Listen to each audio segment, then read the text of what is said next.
De tragédie qui touche ces enfants éthiopiens. Tous sont orphelins, tous sont atteints du virus du sida.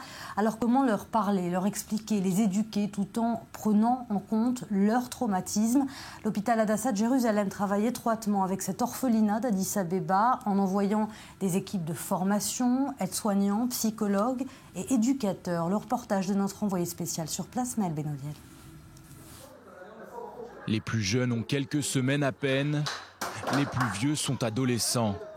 Tous ont en commun d'avoir perdu leurs parents, mais pas seulement. Dans cet orphelinat du centre-ville d'Addis Abeba, ces enfants sont aussi atteints du virus du sida, à l'image d'Al-Kidad, d'Anata et Raël. Je sais que je suis atteinte du virus depuis que j'ai 6 ans.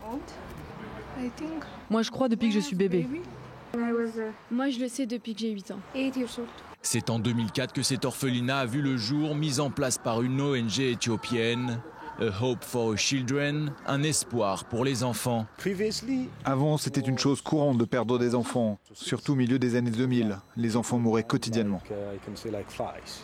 Mais depuis quelques années, dans le cadre d'un projet appelé Art, Joie, Amour, cet orphelinat est assisté par l'hôpital d'Hadassah de Jérusalem. Le but, former le personnel médical à travers des ateliers, mais aussi améliorer la qualité de vie de ces enfants.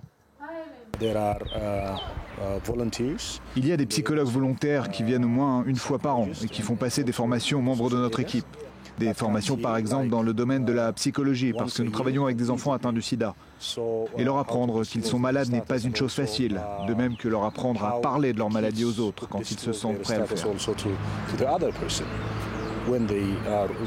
Car chaque enfant est différent, ce qui nécessite une approche appropriée, une connaissance et un engagement profond de la part des aides-soignants.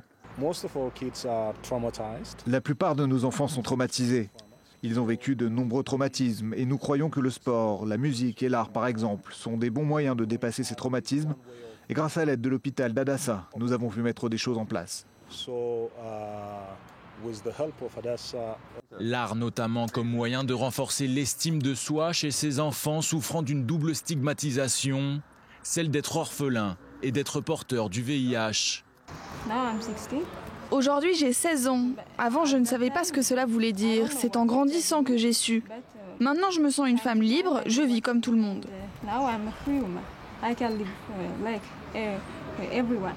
Et comme tous les enfants de leur âge, Al-Kidad, Danata et Raël ont aussi des rêves. Fonder une famille, ici, en Éthiopie. Même si ce pays d'Afrique de l'Est, de plus de 85 millions d'habitants, a accompli des progrès remarquables dans la lutte contre le sida ces dernières années, l'Éthiopie reste le 3e pays au monde le plus touché par le VIH. Un virus dont les premières victimes sont les enfants. Environ 70 000 enfants de moins de 15 ans vivent encore aujourd'hui avec le virus du sida en Éthiopie.